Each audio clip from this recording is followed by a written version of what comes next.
Bueno, muy bien, ya nos metemos en la primera de las entrevistas que tenemos programadas esta mañana. Como les decíamos antes de la pausa, el Centro de Estudios de la Realidad Económica y Social, CERES, creó propuestas para la reforma del sistema de seguridad social. ¿De qué se tratan estas propuestas? Estamos ya ingresando justamente a nivel país en una discusión de hacia dónde tiene que ir el sistema previsional uruguayo, el sistema de la seguridad social. Bueno, vamos a conversarlo con el director ejecutivo de CERES, Ignacio Muncho, que muy amablemente nos acompaña esta mañana. Nacho, gracias por acompañarnos. Un gusto estar acá con ustedes. Bueno, creo que es la primera entrevista en tu nuevo rol como director ejecutivo de CERES. Sí, la verdad que hemos venido varias veces acá en el pasado, pero como director ejecutivo de CERES es la primera vez. También es importante tener claro que yo sigo siendo catedrático de la Universidad de Montevideo y el día mantengo mi faceta docente. Lo académico se mantiene. Se mantiene. Está bien. Bueno, antes de entrar en el tema de la reforma de la seguridad social en Uruguay, un pantallazo, una pincelada del Uruguay económico de hoy, porque el 13 de marzo nos desconfiguró por completo. Hemos tenido un impacto muy, pero muy grande desde el punto de vista económico, obviamente también a nivel social, producto de la pandemia y las repercusiones y el correlato que tuvo eso en la economía. ¿Estamos empezando a rebotar? Sí, nosotros presentamos hacia fines de julio el índice líder de CERES, que es un indicador que CERES calcula hace más de 25 años, todos los meses, y que mide, es el termómetro de la actividad económica en el país. Todos los meses se presenta, y el de junio, el último que presentamos, dio el primer signo positivo después de 8 caídas consecutivas. ¿Eso qué quiere decir? Bueno, que es una señal de que el piso del pozo se tocó y ahora empieza el repunte, que es muy empinado, ¿no? Eso es lo que hay que tener claro. Es probable que cuando salga a fin de mes el próximo índice líder actualizado, esperamos que pueda dar otro signo positivo, veremos, pero también, o sea, el rebote es muy lento. Hay que esperar que se cumpla esta famosa B corta, hay que ver. Todavía recién estamos empezando la puntita de abajo. ¿Va a ser una B corta? Es muy difícil saberlo porque hay factores sanitarios también, o sea que la velocidad de recuperación de la B depende mucho de la recuperación sanitaria y el aplanamiento de la segunda curva que tuvimos del COVID.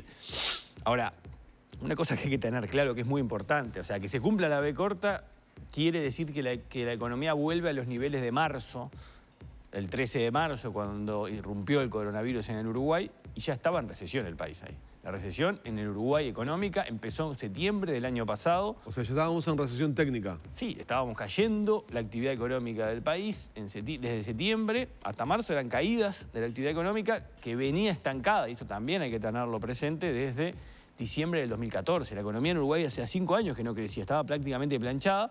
Empezó a caer en septiembre, se hundió con el coronavirus y ahora está empezando a rebotar, y hay que ver, dependiendo de muchos factores, si ese rebote se consolida y llega a cerrarse la B corta, y si sigue de largo como un tic de aprobado. Ahí está el gran desafío, porque para que siga de largo hay solo una receta y no hay magia, es inversión. Hay que volver a ser atractivos para la inversión. Se habla mucho de la inversión extranjera, de argentinos, pero del resto del mundo.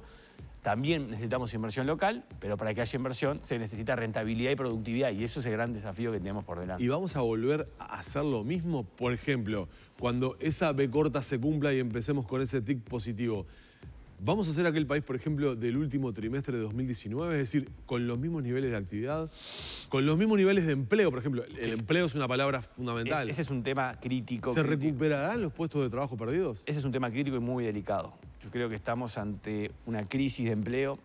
Lamentablemente, si la economía vuelve a los niveles de marzo, el empleo no va a volver. ¿No va a acompañar ese crecimiento? Y porque la realidad es que las empresas revisaron a fondo los números, los costos, la automatización se aceleró en este periodo, la gente se acostumbró a usar más tecnología, y la realidad es que cuando uno habla con empresarios de todos los sectores, como lo hemos hecho en estos meses, todos los sectores te dicen que lamentablemente, para el empleo se necesita entre un 20 y un 30% menos de personas para hacer lo mismo. Entonces eso es una ganancia técnica de productividad. O sea, hay más producción con menos personas, pero por la contracara es Hay un costo, mercado de trabajo que no se recupera, y que para que las personas que lamentablemente no pueden retomar su actividad laboral tienen que reinsertarse en actividades diferentes, y ahí es donde entran los programas de capacitación y reinserción laboral, que son fundamentales. Este mundo del futuro del trabajo lo venimos hablando nosotros en persona hace por lo menos 5 años. En el mundo es el tema, se aceleró mucho con la pandemia y hay que mirarlo de frente y encararlo. ¿Y cómo se puede encarar? No hay magia. Con capacitación, reinserción, y para eso hay que preparar permanentemente a las personas. Ahí hay agencias del gobierno que tienen que jugar un rol crítico y fundamental para que esto suceda. Dicho todo esto, entramos en el capítulo que nos convocaba esta mañana y por lo cual te invitamos, que es el tema reforma del sistema jubilatorio. Estamos ingresando ya en una discusión, en un análisis. Se ha creado, de hecho, una comisión para tales fines, que tiene un plazo, además, bastante breve para poder llegar a una conclusión. ¿Qué análisis hacen ustedes del sistema de seguridad social en Uruguay y los cambios que se deben procesar? Sí, lo primero, algunas aclaraciones previas. Sí. Este es un estudio que realiza Ceres con un gran equipo. Ya somos 15 personas que estamos trabajando en Ceres para realizar este tipo de aporte. Pues estos simplemente son insumos para un debate que se inicia en el Uruguay ahora formalmente con una comisión convocada por la Ley de Urgente Consideración, que va a tener 90 días para dar un diagnóstico y 90 días para dar reformas. La reforma. En ese marco que nosotros ponemos sobre la mesa, información. ¿Por qué? Pues es un tema arduo muy difícil de entender. Eso es lo que hay que tener claro. Tiene muchas aristas, la gente lo ve como muy lejano, porque implica no solo la jubilación, sino todos los beneficios que está dando también el BPS, que a veces se mezclan con el aporte que hace el trabajador y cuánto va a jubilarse. Lo primero que hay que hacer en el sistema es simplificarlo, que sea más transparente, que la gente entienda cuánto está acumulando, cuánto está aportando mes a mes, y que no se sorprenda el día que se va a jubilar con un monto bastante menor a lo que pensaba. Claro. Eso es lo primero, o sea, que la gente tiene que ser el protagonista. Y para ser protagonista, los que estamos trabajando en estudios tenemos la responsabilidad y la obligación de explicar. Claro, pero digo, la gente en Uruguay empieza a pensar en jubilación y a comprender o a tratar de entender el sistema jubilatorio 1 o 2 antes de jubilarse. Sí, eso es inevitable, ¿no? Pero hay que generar una cultura que tiene que ir forjando a las generaciones actuales de activos, personas. Una cosa que es muy importante, esta reforma no va a afectar en nada a los jubilados actuales ni a las personas que están cerca de jubilarse.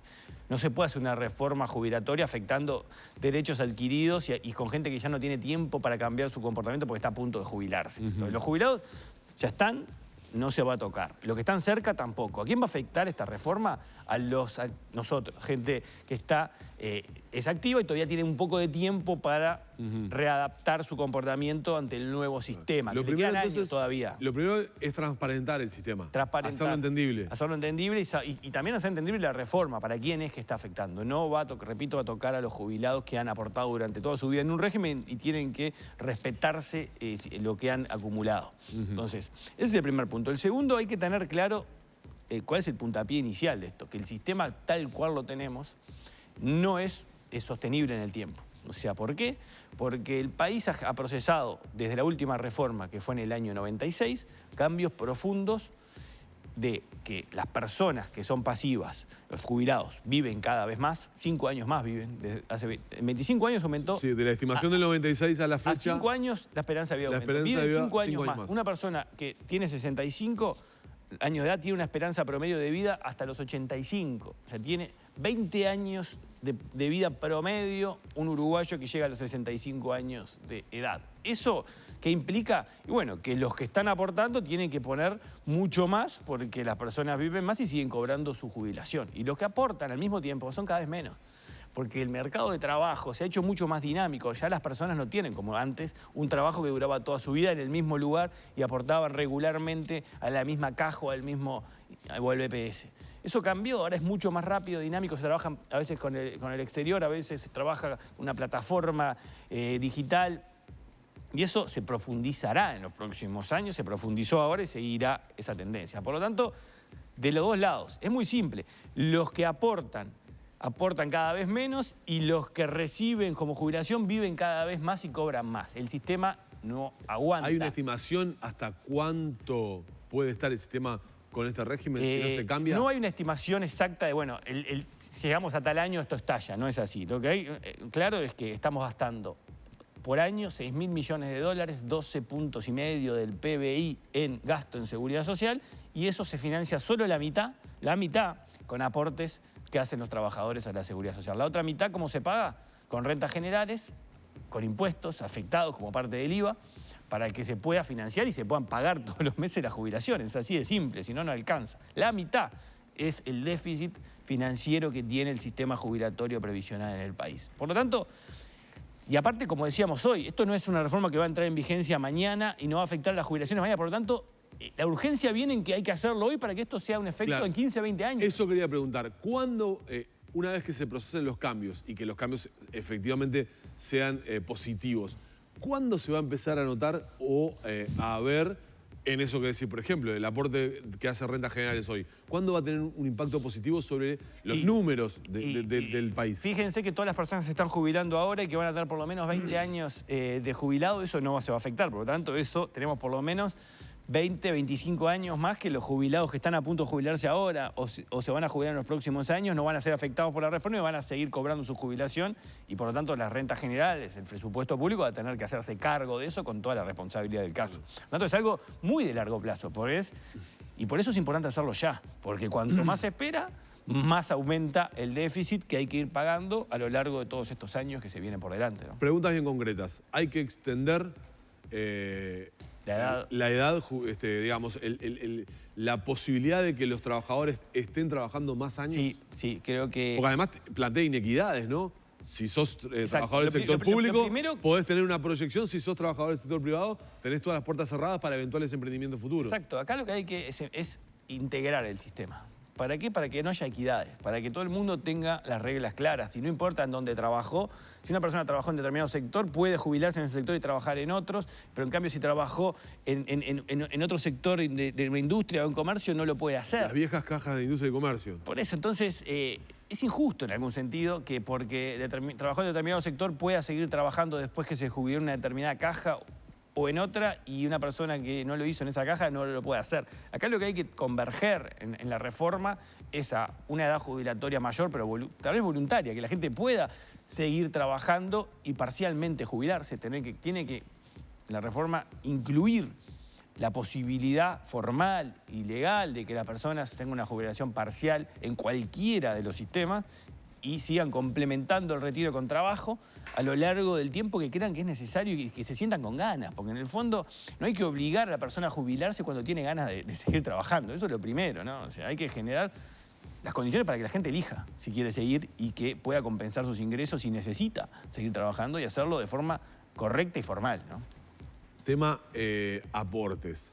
Hoy se tiene un régimen de aporte que, bueno, está obviamente con los porcentajes estipulados para el trabajador, para el sector empleador. ¿Eso hay que reverlo, hay que revisarlo? El tema aportes es delicado porque Uruguay ya se encuentra a nivel de trabajadores, las tasas que uno paga para la seguridad social todos los meses, en niveles elevados a nivel mundial. O sea, ahí creo que no hay mucho margen para aumentar. Lo mismo por el lado de los aportes patronales que hacen las empresas. Dada la carga tributaria general que hoy cae sobre el sector productivo, sería muy negativo aumentar los aportes patronales porque aparte está aumentando el costo de contratación de trabajadores. Recién hablábamos del desafío y crisis que va a haber en el empleo. Todavía aumentar el costo a las empresas para contratar trabajadores sería ir totalmente a contramano de lo que se necesita. Por lo tanto, no veo la posibilidad de que aumentando los aportes se reduzca este déficit financiero que tiene el sistema. Veo más generando mecanismos de complementariedad entre el ahorro que uno va haciendo a lo largo de su vida obligatorio, de retenciones que se hacen, con un ahorro voluntario que se puede hacer mejorando los incentivos para que así sean. Por ejemplo, existe de hace mucho tiempo que las personas puedan en las AFAP aportar voluntariamente un monto además de lo obligatorio. Y ese monto se acumula y va generando una renta que se cobra al momento del retiro de la persona. Bueno, ¿por qué no lo hace la gente? Casi no se usa. Prácticamente es nulo el aporte previsional voluntario, que se llama así. Bueno, primero porque no hay incentivos fiscales para que eso. Por ejemplo, si la persona que va a hacer ese ahorro voluntario tuviera un descuento, por ejemplo, del IRPF o de algún tipo de impuesto de ese monto que ahorra queriendo incentivar por parte del gobierno que ahorre para su retiro, sería mucho más grande. Si esa persona pudiera retirar ese ahorro de forma voluntaria en algún momento porque quiere comprar una vivienda, por ejemplo, sería también más fácil. Hay que generar los mecanismos para que sea atractivo el ahorro. En vez de ir y depositar o guardar abajo del colchón, ponerlo en un fondo que uno lo va a cobrar cuando se jubile. Es de mercado, es de mercado, estamos de acuerdo que, no hay cultura de ese mercado, pero la realidad es que los países que tienen mejores regímenes, que son los Países Bajos, los nórdicos, tienen una combinación de reparto, BPS, con instrumentos de mercado que funcionan e incentivan el ahorro voluntario. Acabas de ingresar en un capítulo que te iba a preguntar. ¿Cuál es el rol que ustedes ven sobre las AFAP en esta reforma que comenzamos a discutir? Las AFAP primero, las AFAP deben continuar según la mirada de ustedes. Las AFAP han tenido un rol muy importante en la sostenibilidad del sistema y tienen que fortalecerse en el sentido de generar en el mercado las condiciones para que haya una competencia sana. Hay 4 AFAP que compiten, debe mejorarse la información a las personas, porque las personas cuando eligen una AFAP, o muchas veces ni siquiera lo eligen, se les asigna de oficio, porque la persona que no elige obligatoriamente se le asigna una.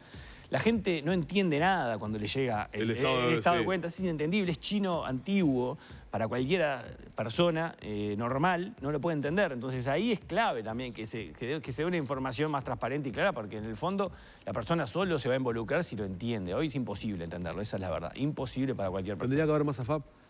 ¿O más fondos previsionales que estimulen esta competencia? Tendría por ejemplo, que se invierta más, sí. abrir la posibilidad de apertura que hacen los fondos previsionales. Sí, debería haber todos esos mecanismos que generan competencia. Lo que hay que tener claro es que al que beneficia es al afiliado, al trabajador, porque se le bajan los costos de comisiones, se le mejora la rentabilidad.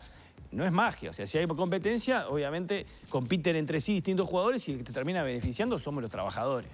Y eso también es importante a la hora de cuando termina la AFAP, porque a veces pasa desapercibido, pero cuando la gente termina de ahorrar en una AFAP, ese monto va al Banco de Seguro del Estado.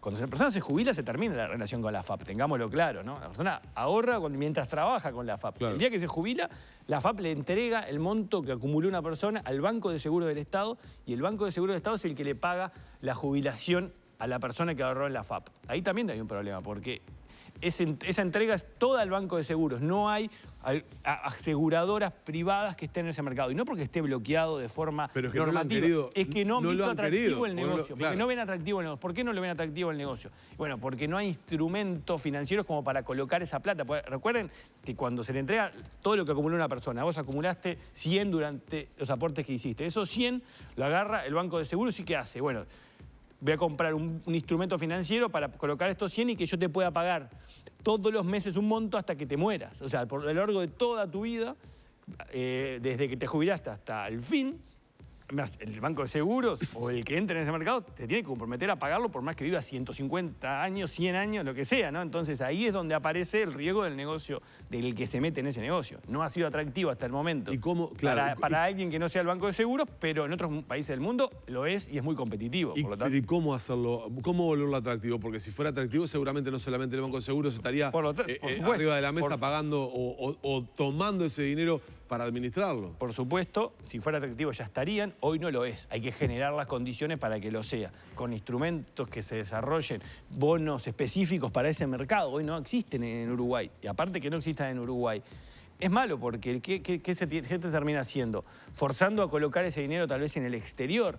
Uruguay puede generar instrumentos internos para que no solo... Porque acá está lo lindo de esto, que el sistema jubilatorio al mismo tiempo es un instrumento productivo.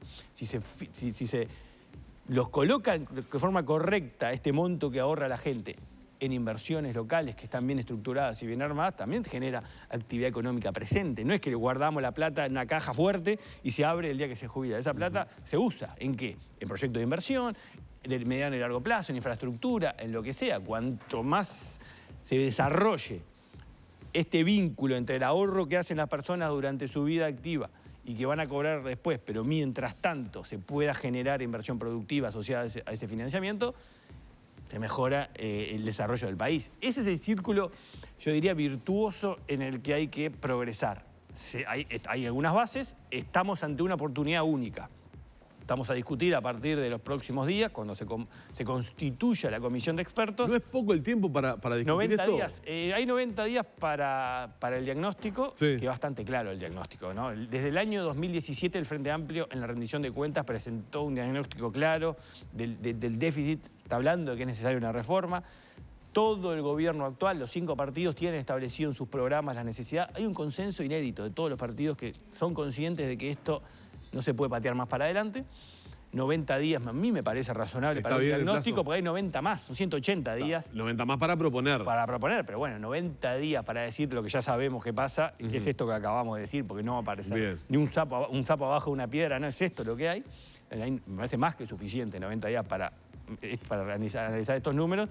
Lo que sí me parece que es más complejo es la solución, ¿no? El diagnóstico vamos a estar todos de acuerdo. El problema es que a la hora de buscar una solución en la reforma van a haber ahí sí un debate abierto entre personas que confían más o menos en el mercado, más o menos en el Estado a la hora de diseñar este nuevo sistema. Porque al fin y al cabo ahí se va a jugar mucho. Cuánto más se mete el Estado en esto y cuánto más dejamos al sector privado participar activamente en competencia en los distintos segmentos de mercado que afectan todo este mundo previsional y de seguridad social. Este es el primer capítulo, por decirlo de alguna manera, que hace Ceres y que entrega Ceres respecto al aporte a la actividad del país en cuanto a seguridad social. ¿Qué es lo próximo? ¿En qué están trabajando? Nosotros nos comprometimos públicamente que a partir de este mes vamos a salir todos los meses con un tema relevante para el país, con un producto que se llama Ceres Analiza, que fue de seguridad social. Este es el capítulo 1, por decirlo. Va a ser sobre pobreza. Y Pobreza. tenemos un tema sumamente delicado que hoy está apareciendo con mucha fuerza en el país. Vamos a analizar, y el título va a ser la delgada línea de la pobreza. Vamos a analizar realmente cómo se mide y por qué es tan vulnerable la población que a veces no es medida como pobre, pero que está muy cerca. Ese va a ser el aporte para poner números básicamente sobre la mesa en una discusión profunda que estamos teniendo, asociado por ejemplo a las ollas populares, a las canastas que se están repartiendo por distintos lugares del país y que tanto nos afecta y nos preocupa a todos los uruguayos. Y después vendrá temas de educación, de inflación. Los temas que a los uruguayos les preocupa, Ceres intentará en los próximos meses presentar información para contribuir a que el debate ciudadano suba de nivel, porque si uno le da instrumentos que sean accesibles para la gente y se entienda, ese es realmente el objetivo y el desafío, que se entienda, que la gente pueda participar y tenga material para discutir entendible para todo el mundo. Eso es nuestro desafío y nuestro compromiso. Vamos a tener motivos para invitarte otra vez entonces. Gracias, Ignacio. Un gusto. Cerramos por acá con Ignacio Muyo.